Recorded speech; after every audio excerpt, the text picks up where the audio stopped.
Selamat malam Bapak Ibu sahabat Dhamma Meditasi. Terimalah salam Buddhis dari saya, Soti Hotu, Namo Buddhaya. Senang sekali saya dapat bergabung dan terhubung dengan Bapak Ibu sahabat meditasi di ruang virtual ini. Dengan saya, Cetia Rizka, yang akan memandu acara meditasi malam ini, dan tentunya saya juga bergabung bersama teman-teman asrama di Cetia, Nalanda. Sebelum kita memasuki sesi meditasi berikutnya, saya mengundang sahabat meditasi untuk mengaktifkan kameranya agar saya dapat melihat wajah bahagia sahabat meditasi. Baik, sebelum kita memulai meditasi, marilah kita membuka acara malam hari ini dengan doa agar hati dan pikiran kita dapat lebih tenang. Kita akan memanjatkan Paritana Makarapata secara bersama-sama. Mari kita bersikap anjali.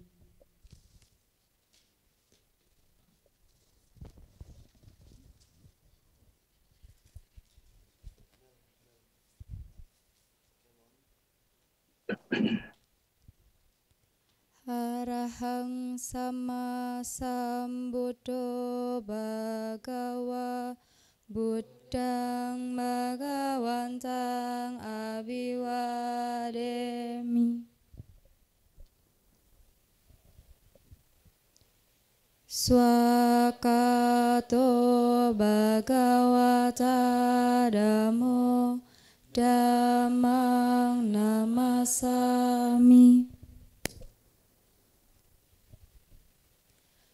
Supatipanno bhagavato sawaka sanggo sanghang namami.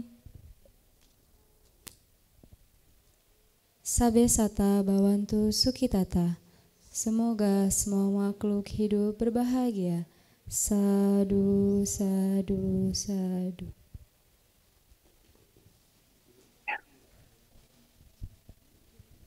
Baik sahabat meditasi, tema malam ini adalah memahami unsur materi dalam diri. Agar kita memiliki gambaran yang lebih jelas, mari kita saksikan video ilustrasi berikut ini. Singkirkan amarah dan kesombongan. Buanglah jauh-jauh semua kemelekatan. Orang seperti itu yang tidak melekat pada nama jiwa dan rupa jasmani, terbebas dari segala kemelekatan lainnya. Baginya tidak ada lagi penderitaan. Dhammapada 221. Pernahkah kamu merasa terjebak dalam rutinitas yang tak ada ujungnya? Seolah ada sesuatu yang terus menahan hati dan pikiranmu.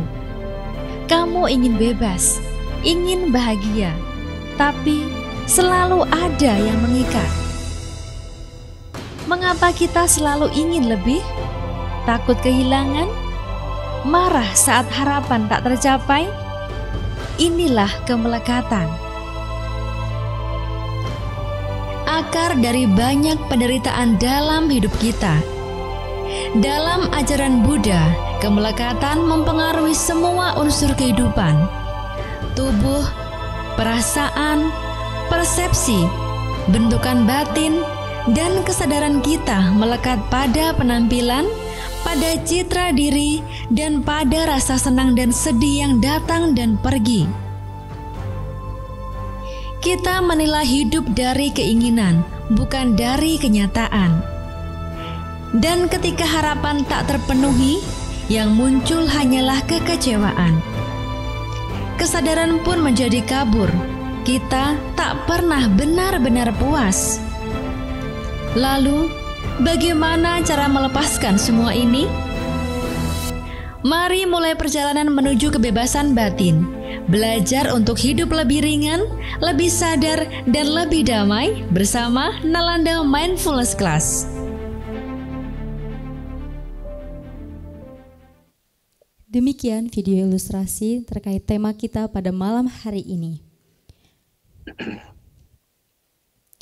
Pada malam hari ini kita akan dibimbing bersama pembimbing meditasi. Sebelum kita melanjutkan ke sesi berikutnya, saya akan memperkenalkan pembimbing meditasi kita melalui video profil berikut ini. Rama Yonggi adalah seorang praktisi meditasi yang telah 20 tahun mempelajari tentang meditasi.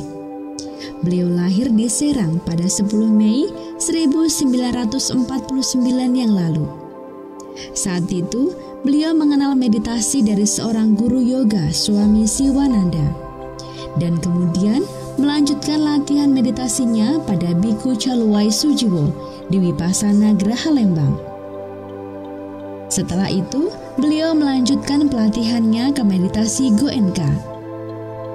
Dan sampai pada akhirnya bertemu dengan master meditasi Vipassana yang bernama Ujanaka Biwamsa Sayadagi.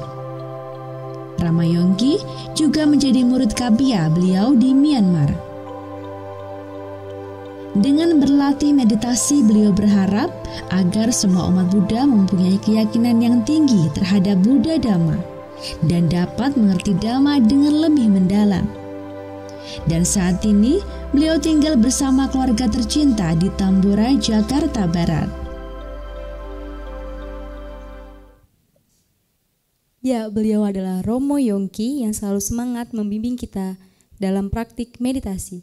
Baik, Bapak Ibu sahabat meditasi dapat menyapa beliau melalui kolom komentar dan saya akan menyapa beliau secara virtual. Selamat malam Romo Yongki, Namo Buddhaya.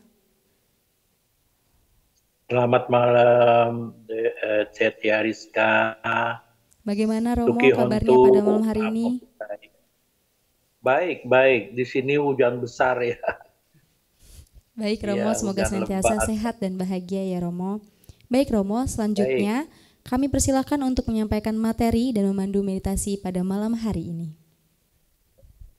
Iya.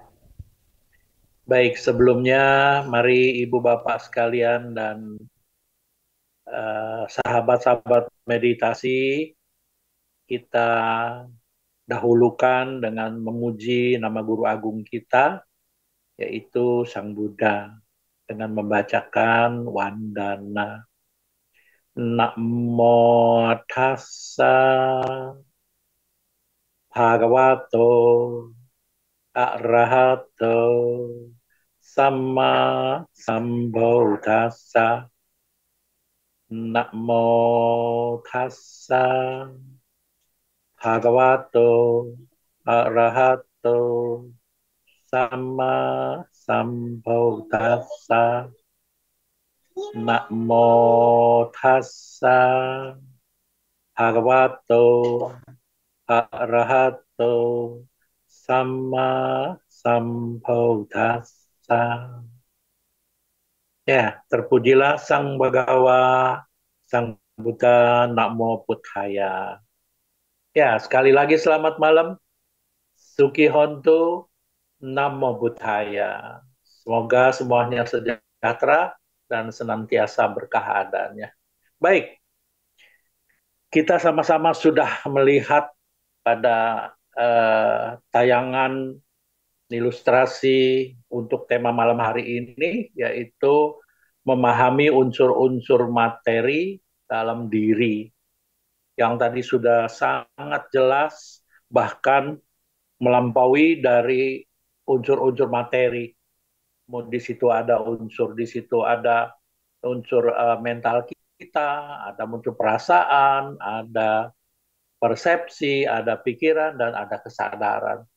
Tapi khususnya malam hari ini kita persempit hanya melakukan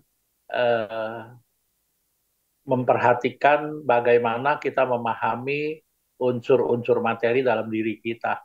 Seperti kita ketahui, tubuh kita, yaitu jasmani kita, sesungguhnya bukan hanya tubuh ini seperti yang tampak kasat mata. Tapi sesungguhnya tubuh ini hanya kumpulan unsur-unsur, ya, unsur materi, yaitu yang dalam bahasa Pali disebut Mahabhuta, ya, atau 4 unsur utamanya, itu terdiri dari unsur padat, unsur temperatur, unsur cair, dan unsur udara, ya. Hanya ini yang ada. Kalau toh dipecah lagi, dirinci lagi menjadi 28 bagian-bagian unsur-unsur. Ya, bagian-bagian dari tubuh kita ini. Nah, sesungguhnya unsur-unsur dalam tubuh kita ini adalah kumpulan unsur. Sesungguhnya tidak berhenti bergerak, terus-menerus bergerak, bergerak, berubah, berubah, dan berubah. Adanya unsur-unsur ini baru terjadi perubahan-perubahan dari tubuh kita yang tadinya begitu dilahirkan sebagai apa ya, bayi, yaitu kecil, dan begitu dilahirkan maka terus adanya unsur-unsur, 4 unsur tadi, yaitu unsur padat, unsur cair, unsur temperatur, dan unsur udara, maka ini terus-menerus berubah. Adanya unsur ini berubah melalui berubah, memunculkan suatu pertumbuhan, pelapukan terus. Sesungguhnya tumbuh proses lapuk, tubuh proses lapuk. Jadi sesungguhnya tubuh kita ini perubahan terus yang ada, yaitu hidup mati, hidup mati, hidup mati. Sesungguhnya kita sudah bahkan tidak terhitung lagi, entah itu jutaan, entah itu triliunan, miliaran perubahan-perubahan, mati hidup, mati hidup, mati hidup, mati hidup, mati gitu loh. Nah, inilah yang disebut jasmani. Dalam pandangan Buddhis, yaitu tubuh ini bukan sekedar jasmani, tapi adalah bentuk dari unsur-unsur dasar, yaitu yang terdiri tadi, yaitu unsur padat, unsur cair, unsur temperatur atau unsur panas api, dan unsur udara. Yang semuanya saling berkait, saling terkait, dan saling saling terhubung, bergantungan gitu loh, saling bergantung, tidak bisa terlepas satu-satu, harus terus-menerus saling berkait, dan juga tidak kekal karena berubah, berubah, berubah, dan berubah. Inilah sesungguhnya yang kita harus pahami dari materi kita ini, dari tubuh kita ini. Sesungguhnya hanya terdiri dari unsur-unsur, yaitu Mahabhuta tadi. Yaitu bagaimana dengan unsur padat yang terdiri dari gigi, tulang, ya, semuanya ini karakteristiknya keras, kaku, atau lembut, bisa juga berubah terus gitu loh. Inilah unsur padat atau unsur tanah, atau disebut unsur patawi dhatu. Dalam bahasa Pali disebut patawi dhatu, memiliki suatu karakteristik kekerasan, kelembutan dalam tubuh ini, seperti tulang lah, daging, gigi, gitu loh. Nah, inilah yang disebut unsur tanah. Nah, ada lagi unsur air. Unsur air disebut apodhatu, yaitu bagaimana unsur ini, unsur air ini fungsinya adalah menyatukan. Seperti kalau kita bikin adonan, adonan tepung, gula, telur, lalu kita taruh tuh sedikit ada air, ada apa, baru diaduk. Nah, baru bisa melekat menjadi suatu satuan adonan. Nah, inilah unsur cair fungsinya. Jadi menyatukan menjadi suatu bentukan-bentukan. Ini adalah fungsi dari unsur air atau unsur cair, berfungsi menyatukan, melembutkan, dan menyatukan semuanya gitu loh. Inilah kohesi. Ya, inilah unsur air. Dan yang nomor 3 adalah unsur api. Nah, unsur api ini adalah suatu yang membuat kita bisa hidup, ya, yang menimbulkan metabolisme kita bekerja, pencernaan kita bekerja, dan hangat, tubuh kita menjadi hangat, sehingga itulah yang membuat kita menjadi hidup gitu loh. Ya, ini juga menjadi ringan, menjadi berat karena ini adalah perubahan-perubahan dari temperatur. Nah, yang terakhir adalah unsur udara. Unsur udara ini adalah yang menggerakkan. Karakteristiknya selalu bergerak, bergerak, bergerak. Tidak pernah berhenti bergerak. Dan inilah membuat kita yang tadinya jadi bayi kecil dan berubah, ya, berubah, bergerak, bergerak, bergerak sehingga berubah menjadi besar. Ini karena udah adanya unsur udara. Jadi unsur udara ini sangat penting juga. Jadi udara ini adalah bagaimana unsur udara ini bisa membuat kita bergerak, membuat kita bernafas, membuat kita jantung kita bekerja dan darah kita mengalir semua gitu loh. Nah, inilah perpaduan dari 4 unsur. Ya, tapi 4 unsur ini harus benar-benar kita pelihara dengan baik. Maka harus benar-benar seimbang. Tidak seimbang satu saja, maka kita tidak sehat, kita sakit. Gitu loh.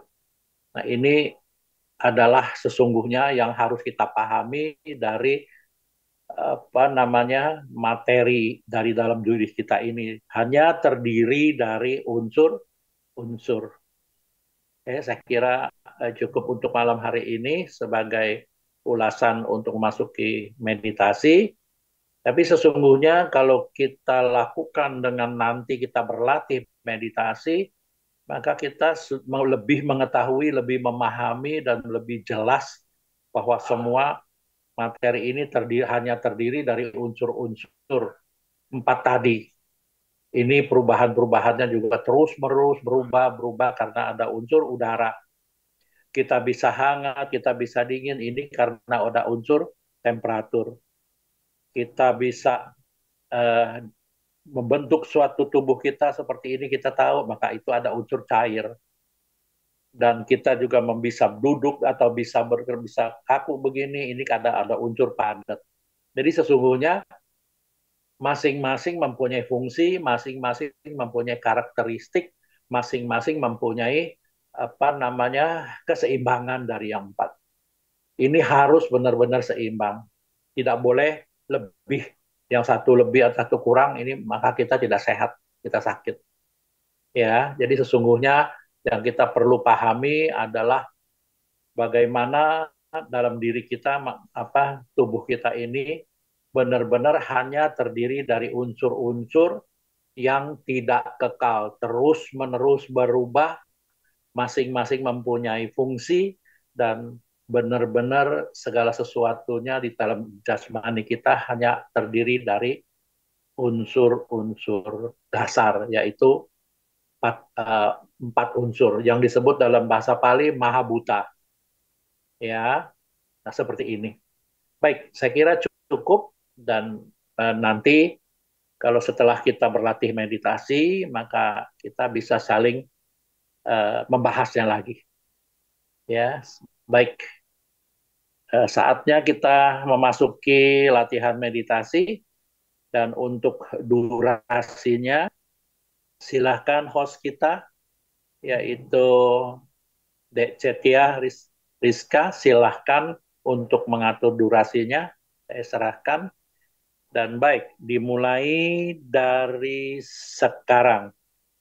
Mari Ibu Bapak sekalian dan sahabat-sahabat meditasi yang terkasih, kita mulai berlatih meditasi pada malam hari ini. Didahulukan dengan 1-2 menit, lakukan relaksasi. Dimulai dari ubun-ubun, lalu kita lelehkan ke seluruh bagian jasmani kita. Sekali lagi, 1-2 menit, kita lakukan relaksasi. Dimulai dari ubun-ubun, kita lelehkan. Untuk lebih mudah lagi, maka boleh sebutkan dalam hati. Kendur, kendur, relax. Kendur, kendur, relax.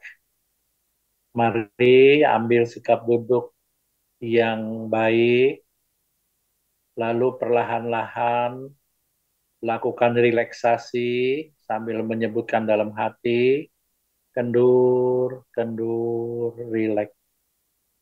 Dan pejamkan matanya, lalu rasakan, pusatkan pikiran Anda dari ubun-ubun, lelehkan ke seluruh bagian jasmani Anda. Kendur, kendur, rileks. Dari ubun-ubun, lelehkan ke seluruh bagian kepala Anda, kepala bagian depan, sekujur wajah Anda, kepala bagian belakang, kepala bagian kiri dan kanan. Kendur, kendur, rileks. Kendur, kendur, rileks. Turun lagi ke bagian leher Anda. Rasakan. Lakukan pengenduran dengan sebutan dalam hati, kendur, kendur, rileks. Kendur, rileks. Turun lagi ke pundak Anda. Kendur, kendur, rileks, rileks. Semakin kendur, semakin rileks. Turun lagi ke lengan-lengan Anda, dari lengan kanan Anda, lengan kiri Anda. Lakukan relaksasi. Kendur, kendur, rileks. Turun lagi dari lengan kanan ke tangan kanan Anda sampai ke ujung-ujung jarinya. Kendur, kendur, rileks. Demikian pula dari lengan kiri ke tangan kiri Anda sampai ke ujung-ujung jarinya. Kendur, kendur, rileks. Demikian pula dari leher ke dada Anda, ke perut Anda. Kendur, kendur, rileks, rileks, rileks. Lalu dari belakang leher Anda, ke punggung Anda, ke pinggang Anda, sampai turun ke pantat Anda. Kendur, kendur, rileks, rileks. Semakin kendur, semakin rileks.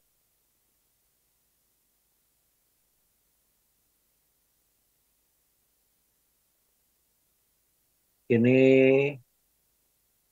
turun lagi ke bagian pangkal paha kanan Anda. Kendur, kendur, rileks. Ke paha kiri Anda, kendur, kendur, rileks. Semakin kendur, semakin rileks. Ini dari lutut kanan Anda sampai ke kaki kanan Anda, sampai ke ujung-ujung jarinya.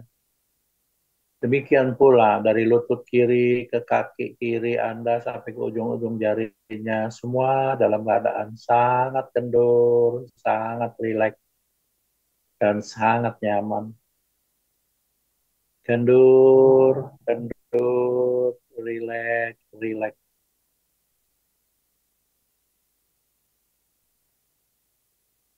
Kini cek kembali dari ubun-ubun. Melelehkan ke seluruh bagian jasmani Anda. Cek lagi di mana yang masih tegang, kurang rileks. Lakukan relaksasi. Sebutkan dalam hati. Kendur, kendur, rileks, rileks. Kini semua jasmani Anda ada dalam keadaan sangat kendur, sangat rileks, sangat nyaman. Sehingga nantinya pada saat Anda meditasi, apapun yang terjadi pada jasmani Anda bisa merasakannya dengan ikhlas, bisa menerima dengan baik, bebas dari ketegangan, bebas dari penolakan, kendur, kendur, rileks, kendur, kendur, rileks. Semakin kendur, semakin rileks. Anda semakin nyaman. Dan kini saatnya kita memasuki pelatihan meditasi kita dengan teknik memperhatikan jasmani Anda. Dimulai dari memperhatikan sikap duduk Anda, juga memperhatikan sensasi-sensasi sentuhan-sentuhan bagian-bagian tubuh Anda, dan memasuki pada objek parkir Anda atau objek mangkal Anda, yaitu gerakan kembung dan kempisnya perut Anda. Dimulai dari memperhatikan postur duduk Anda. Perhatikan dengan sungguh-sungguh sikap duduk Anda. Dorong terus dengan usaha yang kokoh, kuat, stabil, dan konsisten. Membangunkan perhatian penuh dan kewaspadaan. Perhatian penuh atau sati yang benar-benar menusuk, menembus pada objek yang Anda perhatikan. Dimulai dari memperhatikan sikap duduk Anda. Anda mengetahui, merasakan, menyadari, mengingat, dan benar-benar menyadari sikap duduk Anda satu garis. Dimulai dari Anda memperhatikan dengan ketahui sikap duduk Anda satu garis, dan diikuti dengan kewaspadaan atau sang pajanya, atau melakukan investigasi dhamma, yang artinya pada saat Anda memperhatikan sikap duduk Anda untuk lebih tajam lagi, maka Anda boleh sebutkan dalam hati, duduk, duduk, duduk. Pada saat Anda menyebutkan duduk, duduk, Anda benar-benar mengetahui, merasakan, menyadari, mengingat sikap duduk Anda satu garis. Inilah sifat-sifat dari mindfulness atau sati. Juga diikuti dengan sang pajanya. Sang pajanya adalah sifatnya melakukan investigasi dhamma atau dhamma wicahya. Benar-benar bisa memperhatikan dengan jelas, bisa memilah-milah ajaran Buddha yang sesungguhnya, yaitu perubahan-perubahan. Begitu Anda mengetahui sikap duduk Anda satu garis, tegak lurus, rileks, Anda benar-benar melakukan investigasi dhamma. Ini loh ajaran Buddha, nilai-nilai luhurnya. Anda selalu mengetahui setiap saat, detik-detik berikutnya selalu ada perubahan-perubahan yang terjadi. Dari sikap duduk satu, stuk duduk, Anda tahu mungkin dia melemah sedikit atau bergetar, atau Anda merasakan hangat, merasakan kaku, merasakan lembut, merasakan keras. Apapun yang terjadi pada sikap duduk Anda berubah terus setiap detiknya. Inilah sesungguhnya hasil cermat Anda, hasil waspada Anda memperhatikan perubahan dari objek yang Anda perhatikan. Di sini sikap duduk. Inilah sesungguhnya yang disebut investigasi dhamma. Anda bisa melihat general karakteristik dari objek yang Anda perhatikan, dia berubah terus dari fisik Anda. Inilah nilai-nilai luhur dari ajaran Buddha yang Anda ketahui. Hasil dari Dhamma Wicahya. Inilah arti Dhamma Wicahya sesungguhnya. Sehingga Anda semakin lama, semakin fokus, semakin fokus, semakin fokus. Hingga memunculkan konsentrasi saat ke saat atau kanika samadhi. Setiap ada kana-kana atau momen-momen perubahan-perubahan, konsentrasi Anda semakin tajam, semakin menusuk, semakin menusuk. Tidak bersatu dengan melekat pada objek, tapi mengetahui perubahan-perubahannya. Inilah fokus yang benar-benar bisa mencapai kesucian kita. Inilah disebut kanika samadhi. Dan untuk lebih tajam lagi, Anda boleh sebutkan terus dalam hati. Duduk, duduk, duduk. Demikian pula pada sensasi sentuhan. Mungkin saja telapak tangan kiri Anda bersentuhan dengan punggung telapak tangan kanan Anda. Atau sebaliknya.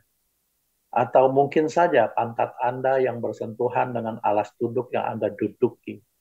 Anda merasakan dominan di situ sentuhannya. Anda boleh sebutkan dalam hati. Sentuh, sentuh, sentuh. Sambil terus memperhatikan kemunculan sensasi-sensasi sentuhannya dan perubahan-perubahannya. Inilah sesungguhnya yang meditasi, diikuti dengan wirya, sati, dhamma wicahya, samadhi, sehingga memunculkan piti atau kegiuran karena Anda merasa terampil, Anda merasa bisa, Anda merasa enjoy, mudah melakukannya. Duduk, duduk, duduk. Sentuh, sentuh, sentuh. Masuk pada memperhatikan gerakan kembung dan kempisnya perut Anda. Pada saat terisi udara, perut Anda bergerak mengembung. Pada saat udara melepas dari perut Anda bergerak mengempis. Ya, Anda harus ketahui dengan sejelas-jelasnya untuk mengetahui kembung, kempis. Kembung, untuk lebih tajam lagi, Anda sebutkan dalam hati. Kembung, kembung, kempis, kempis. Sesuai apa yang terjadi. Jangan dibuat-buat. Kembung, kempis. Demikian selanjutnya, bila tidak ada objek-objek lainnya muncul, Anda terus-menerus melakukan pencatatan mental pada gerakan kembung dan kempisnya perut Anda sebagai objek parkir atau objek mangkal atau objek utama Anda. Kembung, kempis, kembung, kempis, duduk, duduk, sentuh, sentuh, kembung, kempis, kembung, kempis. Kalaupun ada objek-objek lainnya muncul di luar dari gerakan kembung kempisnya perut Anda. Mungkin saja ada suara, ada tercium sesuatu, atau berpikir sesuatu. Bila itu muncul dan tidak terlalu menarik perhatian Anda cukup mengetahui saja kemunculan objeknya. Anda terus-menerus memperhatikan dan melakukan pencatatan mental pada gerakan kembung dan kempisnya perut Anda. Kembung, kempis, kembung, kempis, duduk, duduk, sentuh, sentuh, kembung, kempis, kembung, kempis, kembung, kempis. Demikian selanjutnya, bila ada objek-objek lainnya muncul dan sangat menarik perhatian Anda, secepatnya Anda mengetahui, secepat itu pula Anda harus melakukan pencatatan mental. Contoh, pikiran Anda berkelana atau Anda sedang berpikir sesuatu. Dan Anda sangat dominan menarik perhatian Anda. Secepatnya Anda mengetahui, cepat itu pula Anda melakukan pencatatan mental. Yang artinya detik ini saya tahu pikiran saya berkelana atau saya sedang berpikir sesuatu. Catat. Berpikir, berpikir, berpikir, berpikir, berpikir, berpikir. Atau berkelana, berkelana, berkelana, berkelana, berkelana. Perhatikan mulai munculnya pikiran Anda berkelana, prosesnya sampai melemahnya.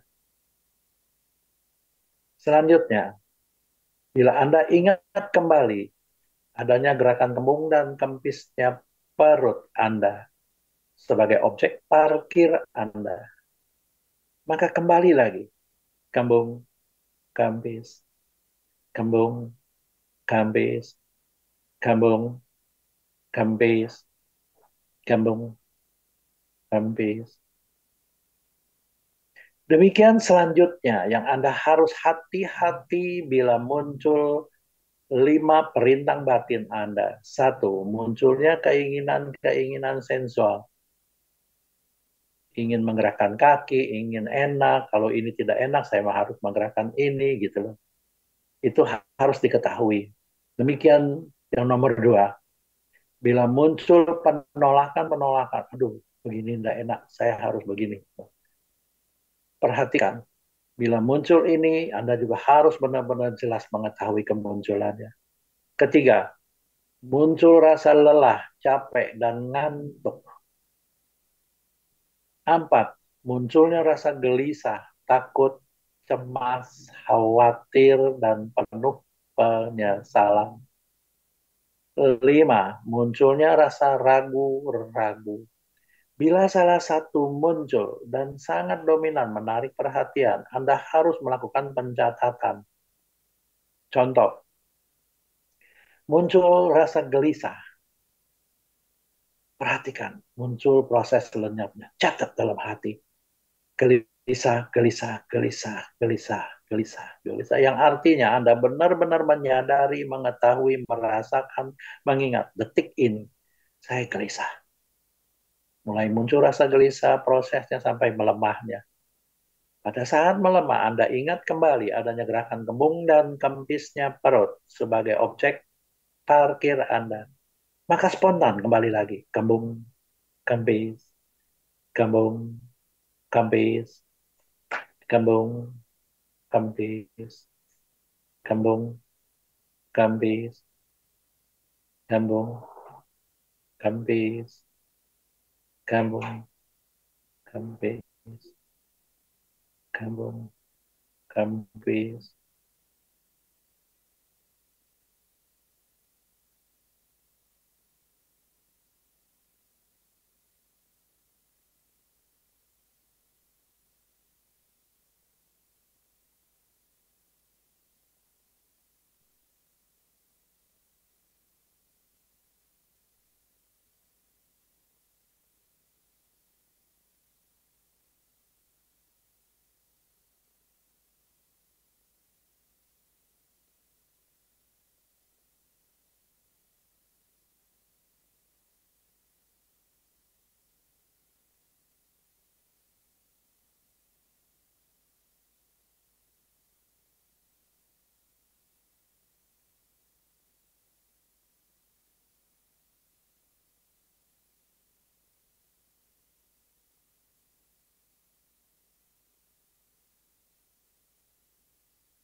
Baik.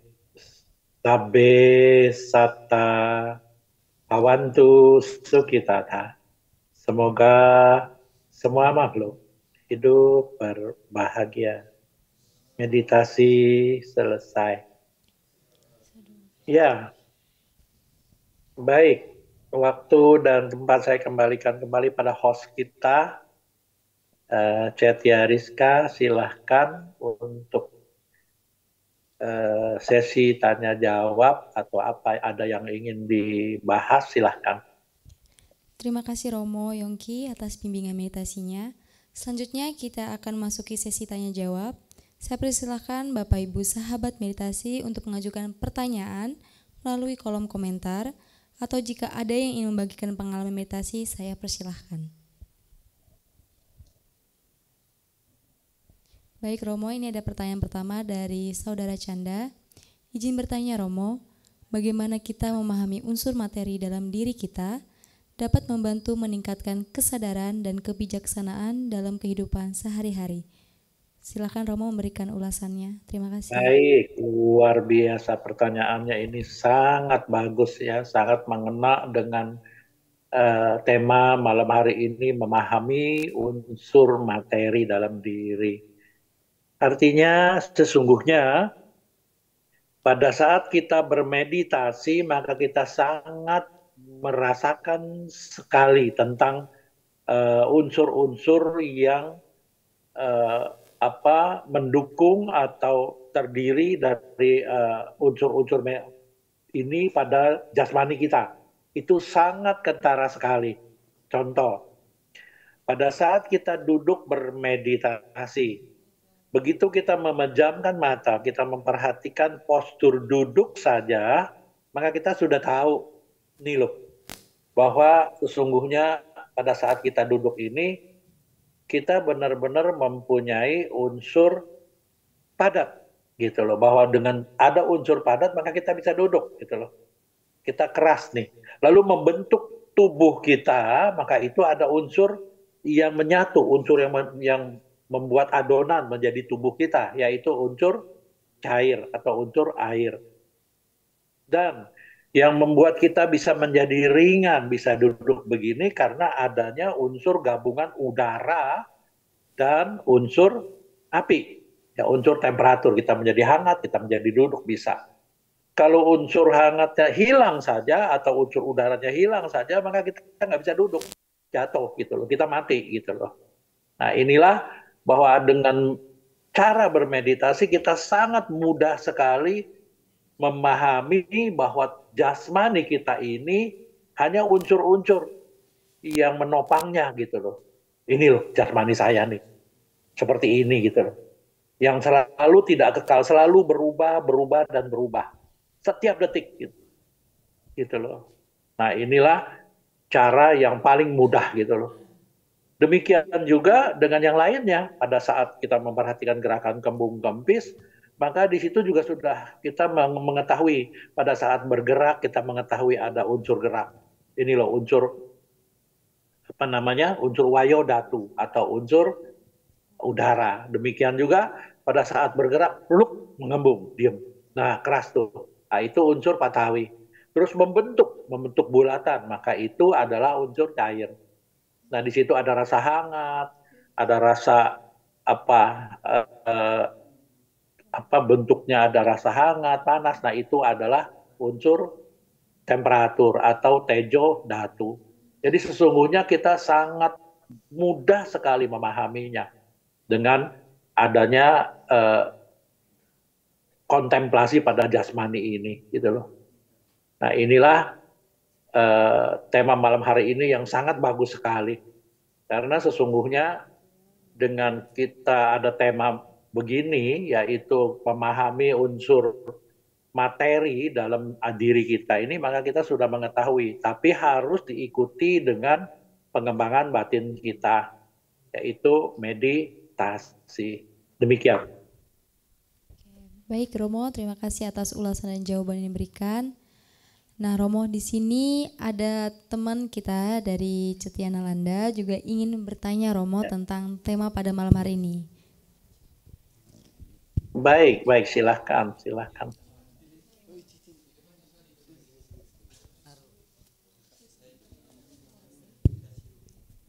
Baik, sebelumnya nama budaya Romo. Izin bertanya, ini terkait pribadi saya Romo. Katanya kalau kita melaksanakan meditasi itu bisa membuat pikiran kita menjadi lebih rileks dan tenang. Tetapi saya malah sebaliknya Romo, tidak bisa diamin pikiran saya sendiri, suka kemana-mana gitu Romo. Apakah saya salah mengambil teknik atau bagaimana Romo? Mohon arahan dan sarannya Romo supaya saat saya melaksanakan meditasi lebih fokus lagi Romo. Terima kasih. Baik, namanya? Jusua Vipassana Bhavana Romo. Sorry, namanya? Jusua Vipassana Bhavana. Oh, Jusua. Namanya Vipassana Bhavana. Iya Romo. Ayo panjang amat. Joshua ada ya? Baik, iya, baik Joshua. Baik, itu luar biasa pertanyaannya dan namanya bagus sekali, panjang sekali. Baik, baik. Joshua, inilah yang harus kita ketahui sebelum kita bermeditasi. Ya, seperti baik. Saya kembali bertanya ya, sebelum saya berjawab, saya bertanya dulu pada Joshua nih. Joshua, pada saat kebaktian biasanya membacakan Karania Metta Sutta, betul ya? Betul Romo, setiap pagi Romo. Betul. Baik, setiap pagi. Hafal ya? Hafal Romo. Hafal.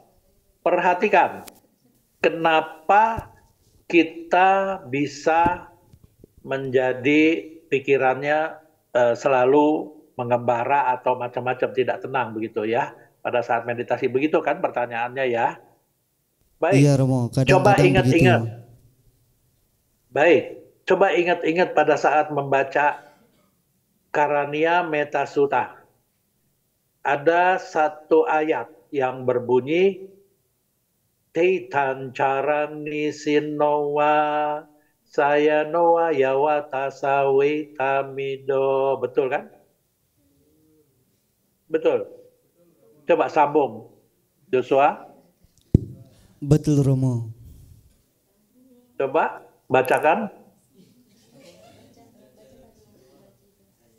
Saya Nican carang, ayo. Nican carang nisinoa yawatasa wigatamido. Terus? Oke, lanjut. Etang santing aditeya Brahma metang wiharang ida mau. Perfect.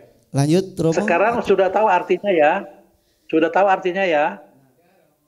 Kalau artinya ini Romo masih harus baca buku Romo, belum hafal kalau artinya. Kalau paritanya ya sedikit hafal Romo. Baik. Baik. Inilah tema malam hari ini. Tema malam hari ini. Baik, perhatikan Joshua, perhatikan.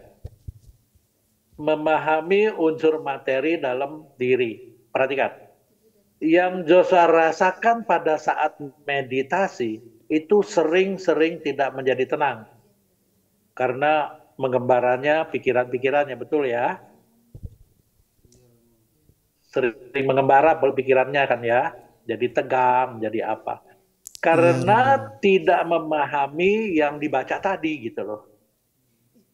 Pada saat itu dilatih dengan sungguh-sungguh seperti malam hari ini tadi, yang tadi barusan kita latih dengan memperhatikan postur duduk, memperhatikan perubahan-perubahan dari sikap duduk tadi, memperhatikan dari kita memperhatikan nilai-nilai luhurnya, mengetahui ada perubahan-perubahan itu sendiri.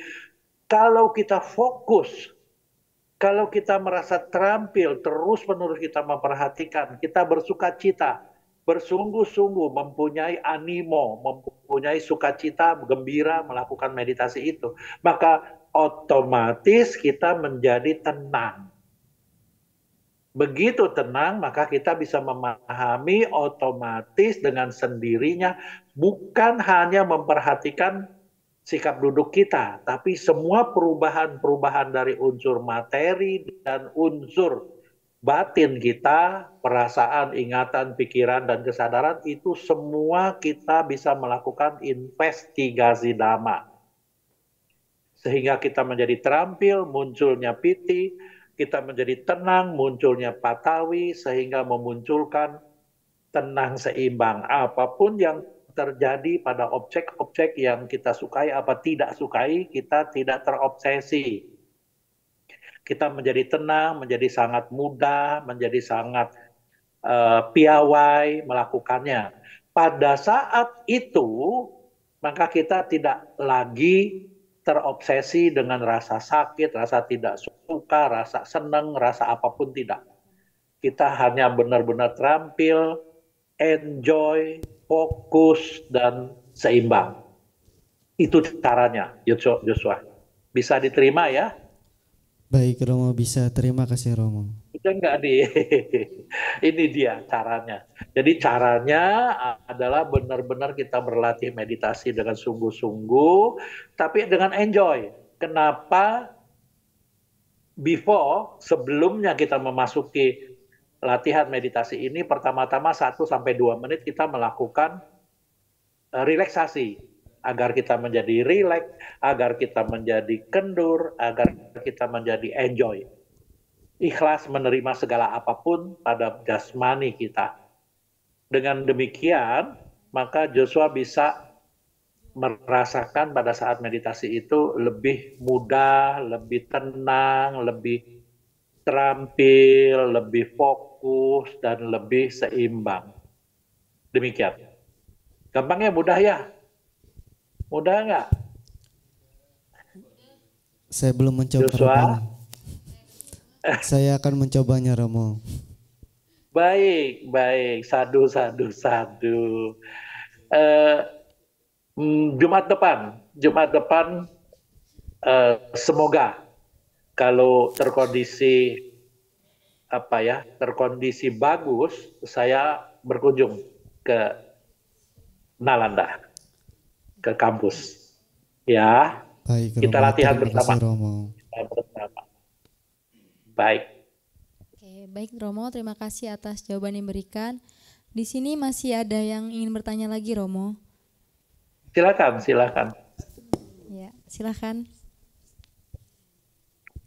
Namanya dulu ya, namanya ya. Ya, baik. Selamat malam, Namo Buddhaya Romo.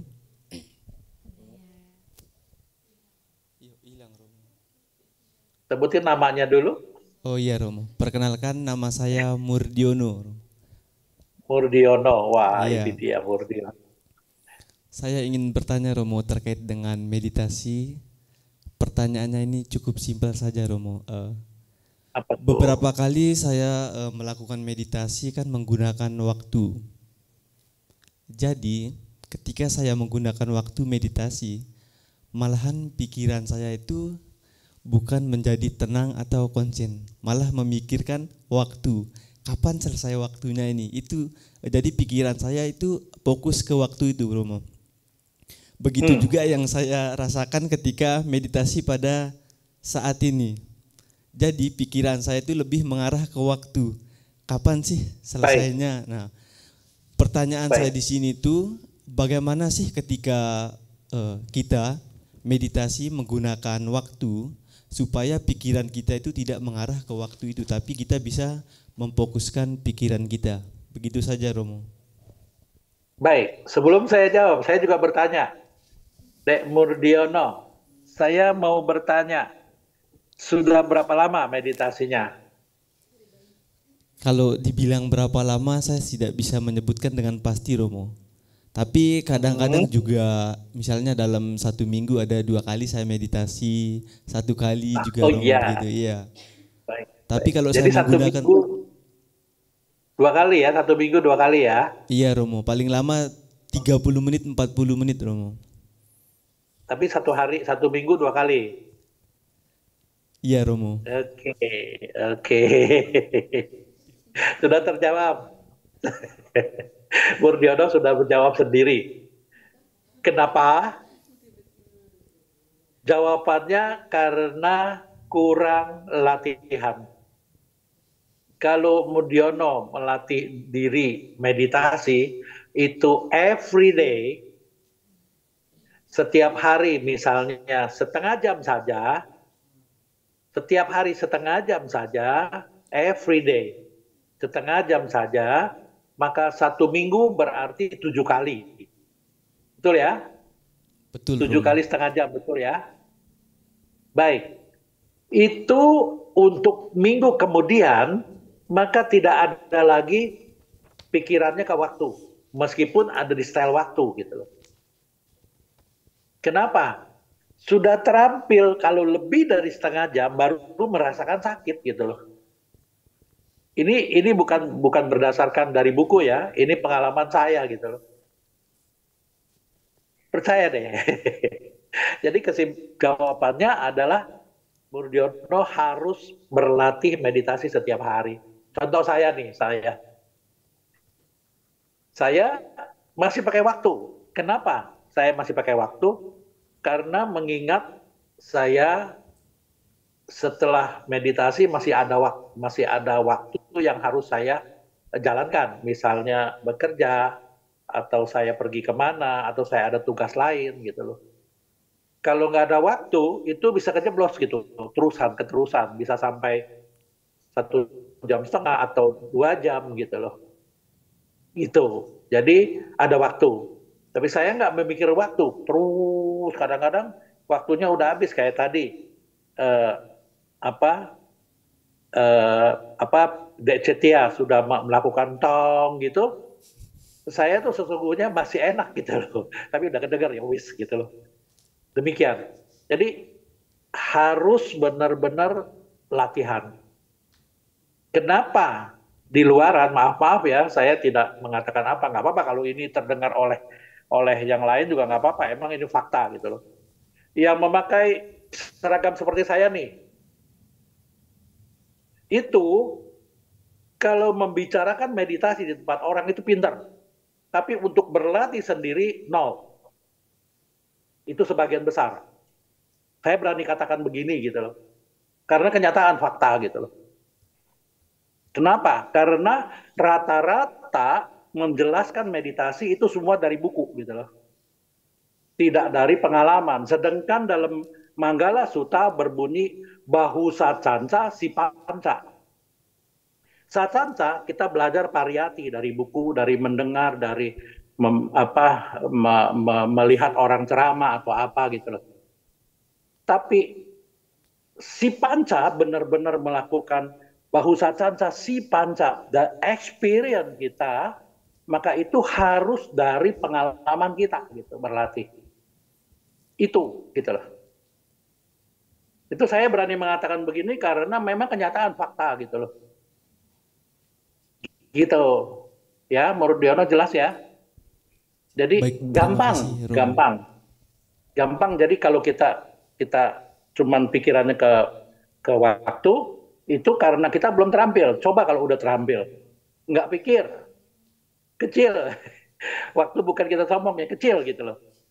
Waktu 1 jam, 2 jam, atau kita belum apa-apa, udah bunyi duluan gitu. Jadi kita nggak berpikir waktu, tapi waktu yang menyetop kita gitu loh.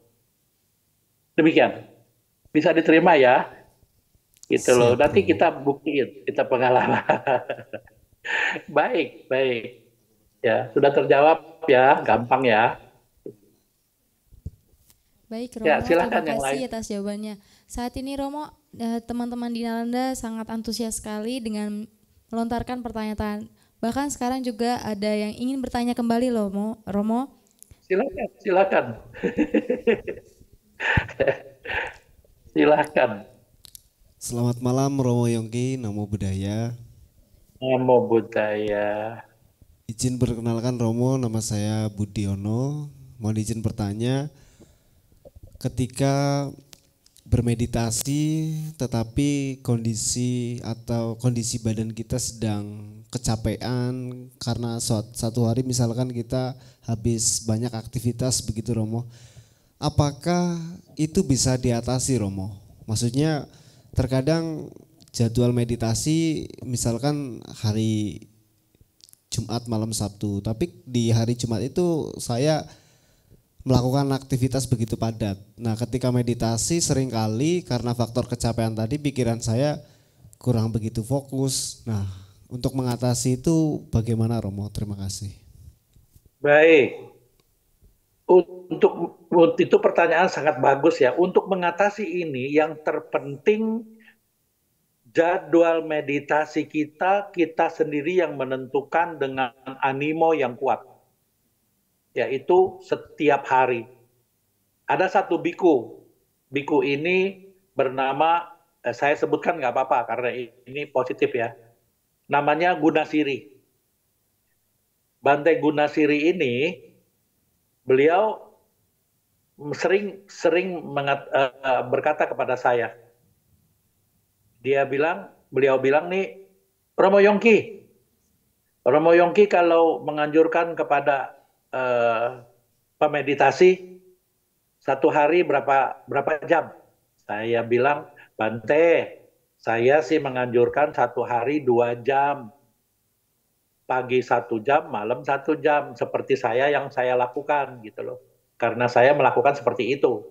Pagi 1 jam lebih, malam 1 jam lebih. Kalau untuk saya ya, yang seusia saya nih, usia saya sekarang sudah 70, jalan 76 gitu loh.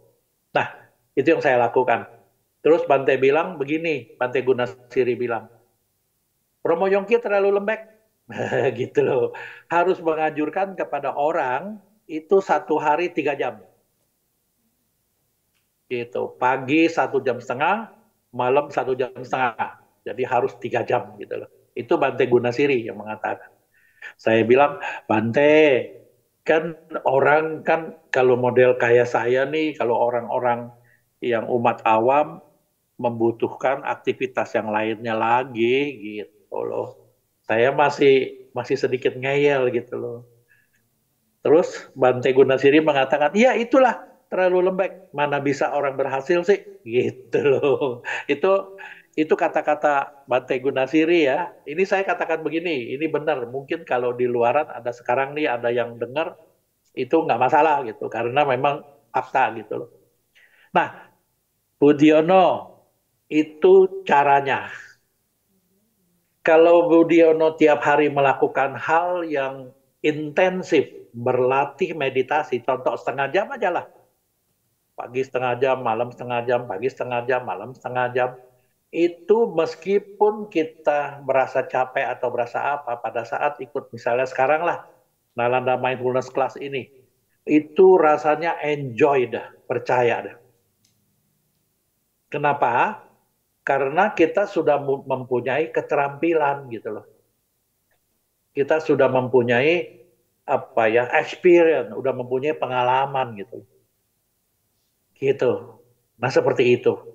Ya, itu adalah yang Budiono itu harus lakukan gitu. Hasilnya meskipun kita capek segala apa juga tetap kebiasaan lakukan itu. Seperti saya nih. Saya kalau udah capek kemana tetap meditasi. Kalau toh nggak bisa, saya tidur sebentar gitu loh. Nanti saya meditasi lagi, malam misalnya jam 10 sampai jam 11 udah. Nanti besok pagi subuh meditasi lagi. Gitu. Ya Romo, Demikian. terima kasih. Iya. Semoga bisa seperti Romo. Terima kasih Romo. Iya, seperti itu. Jadi saya, kalau model saya nih orang meskipun sudah ada umur begini, kalau latihan apa nggak mau berhenti kalau belum dapat experience gitu loh. Demikian ya, semoga bisa diterima ya Budiono ya. Ya, baik Romo. Nah, kali ini juga masih ada pertanyaan lagi Romo dari teman asrama sebagai berikut Romo. Boleh, silakan. Ya, selamat malam Romo, Namo Buddhaya. Namo Buddhaya. Saya Mita Romo yang ingin bertanya pada malam hari ini terkait tema pada malam hari ini Romo. Jadi sebagai anak muda begitu Romo, kadang kita tuh egois Romo. Egois tuh dalam tubuh. Biasanya kita ingin tubuh ini selalu selalu cantik, selalu sehat, selalu pokoknya terlihat wow begitu Romo. Dan kita tidak ingin itu cepat berlalu dan tidak ingin itu berubah Romo. Dan saya melihat kalau kita seperti itu terus, bahwa kita secara tidak langsung egois begitu Romo.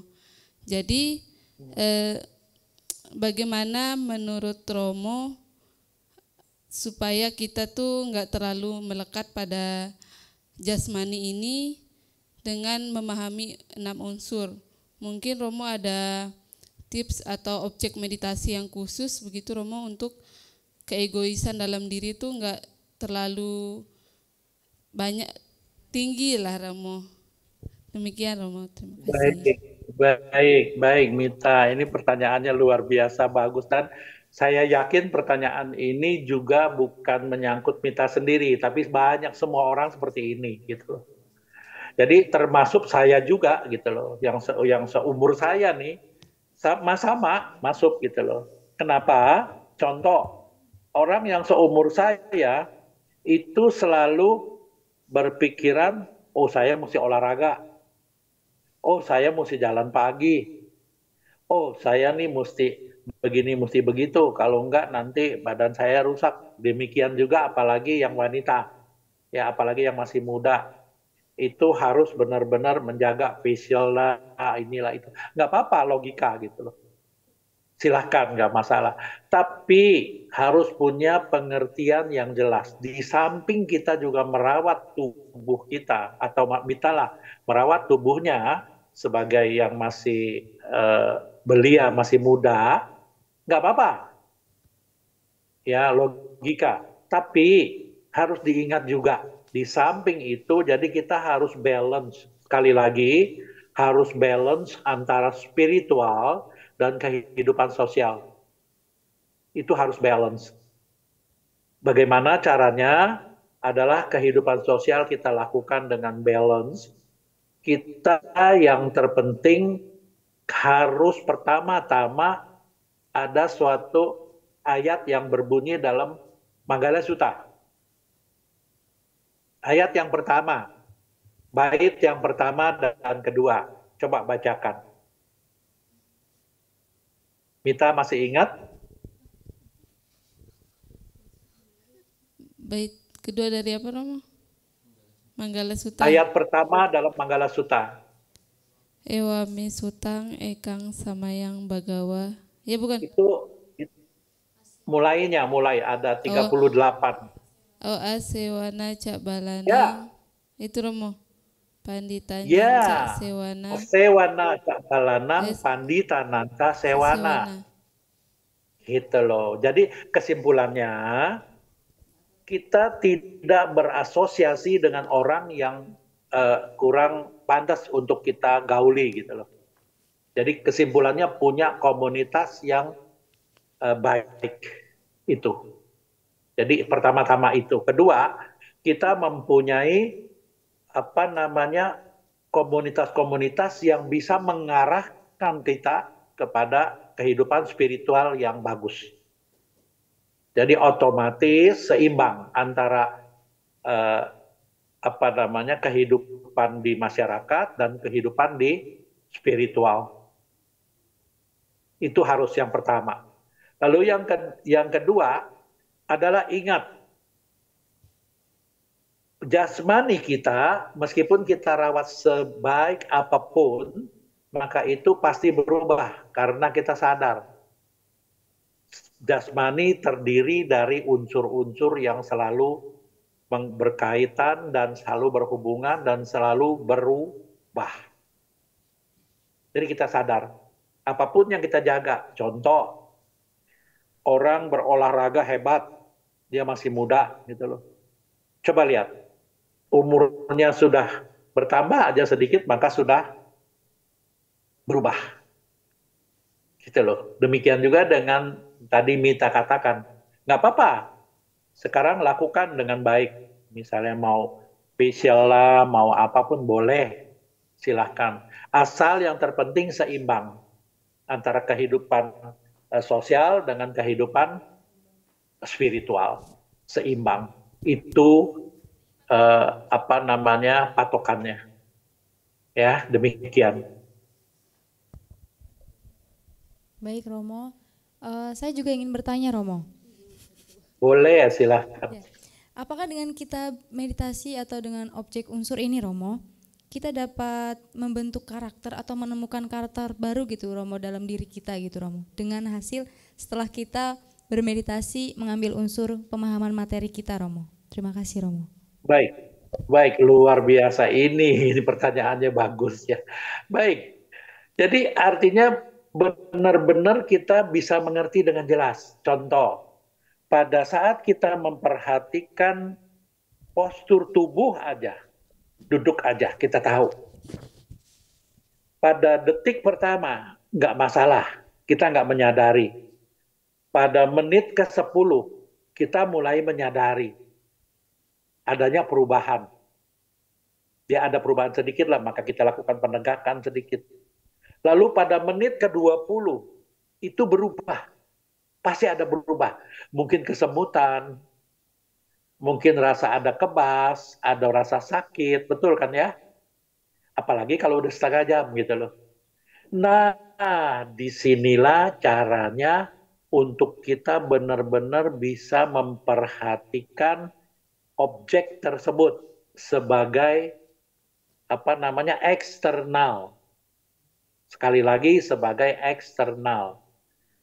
Perhatikan objek tersebut perubahan-perubahannya. Nah, kalau objek itu berubah-berubah terus, maka otomatis yang menerima objek tersebut, subjeknya juga, kesadaran kita itu berubah. Tadinya masih bagus, bisa menerima ini, sekarang muncul bisa nggak nerima. Ada perubahannya tuh. Begitu juga harus kita perhatikan perubahannya. Nah, disinilah membentuk suatu bagaimana kita harus benar-benar memperhatikan yang disebut dalam bahasa Pali ajata bahida. Ajata adalah internal kita, kesadaran kita, winyana kita yang mengetahui adanya objek. Objek ini adalah eksternal. Nah, kalau kita bisa memahami ini dengan memperhatikan materi kita, maka sekali lagi, maka kita sudah lepas dari kemelekatan pada objeknya. Dan otomatis kita bisa memperhatikan dengan jelas. Oh, ini objek nih, si sakit objek. Yang merasakan sakit ini adalah subjek gitu loh. Nah, inilah yang bisa membuat kita menjadi terampil gitu. Lama-kelamaan, pertama-tama memang nggak bisa, tapi lama-kelamaan kita bisa menjadi terampil dan piawai. Kenapa orang bisa berlatih meditasi bisa 1 jam, 2 jam, 3 jam gitu. Dan inilah yang membawa percaya diri kita kepada kehidupan kita, mengerti semuanya. Apapun kesusahan kita dalam hidup sehari-hari, maka kita bisa merasakan dengan jelas. Oh, ini hanya begini. Kita lebih sabar, kita lebih tenang, kita lebih damai. Demikian. Oke, baik Romo, terima kasih. Dan tadi juga merupakan pertanyaan terakhir yang dari saya. Mungkin Romo bisa langsung memberikan closing statement Romo. Terima kasih. Baik. Ya, jadi memahami unsur materi dalam diri kita itu sangat mudah sesungguhnya ya. Tapi ya mudah-mudah harus kita lakukan sih gitu loh. Kenapa? Karena benar-benar kita harus berlatih meditasi ini sesuai yang Buddha ajarkan. Maka dengan demikian kita bisa menerima apa adanya pada kehidupan kita dengan materi kita yang apa adanya. Ada yang materi orangnya sehat-sehat, ada yang suka sakit-sakitan, apapun gitu perubahan-perubahan itu. Kita harus, intinya adalah harus bisa benar-benar mengerti, bisa memahami bahwa tubuh kita ini hanya terdiri dari unsur-unsur. Dengan demikian, kalau kita sudah mengerti, maka kita berlatih meditasi ini. Jadi satu-satunya cara untuk kita bisa mengerti lebih jelas yaitu harus benar-benar berlatih meditasi.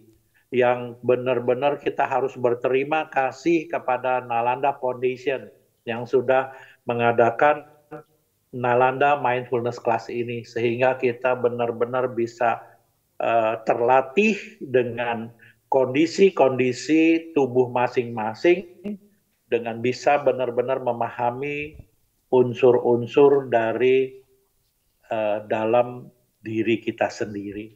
Dengan demikian, cara yang terbaik adalah kita berlatih meditasi untuk bisa memahami unsur-unsur materi dalam diri kita sendiri. Demikian. Oke, baik Romo, terima kasih atas statement yang diberikan dan ulasan-ulasan yang diberikan, dan juga terima kasih atas bimbingan meditasi yang diberikan.